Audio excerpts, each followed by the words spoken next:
Investir un immeuble de 16 000 mètres carrés, inoccupé et voué à la destruction pour le transformer en atelier d'artistes, c'est le pari ambitieux de Yes We Camp. L'association a récupéré en janvier les clés de Bureaupolis.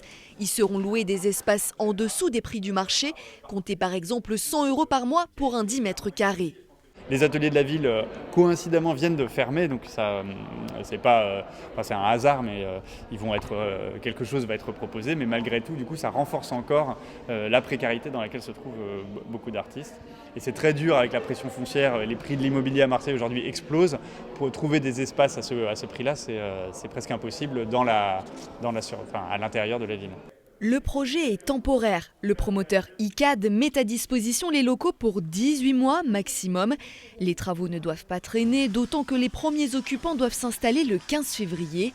Sur ce point, Yes We Camp a lancé un appel à manifestation d'intérêt et il a suscité un vif engouement. On a eu beaucoup plus de demandes que d'espaces disponibles. Donc on a eu à peu près 2600 m² de demandes pour 1900 m² d'espace disponibles, 148 candidatures.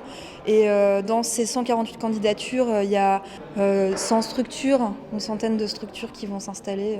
On a beaucoup de peintres, on a beaucoup d'artisans créatifs, de la couture, des personnes qui font de la vidéo, des réalisateurs, mais aussi des musiciens, des gens qui veulent monter une radio. En plus des ateliers, d'une galerie et de la buvette, Bureaupolis héberge aussi une école d'infirmières. Cette mixité d'usage est soutenue par la ville de Marseille.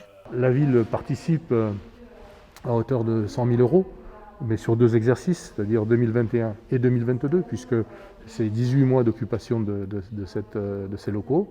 Et donc, en même temps, en lien avec un quartier qui n'est pas forcément très riche en équipements culturels, mais aussi avec des passerelles, avec l'école de la deuxième chance, avec d'autres écoles, avec bien entendu les habitantes et les habitants de ce quartier. Donc, ça peut être très intéressant.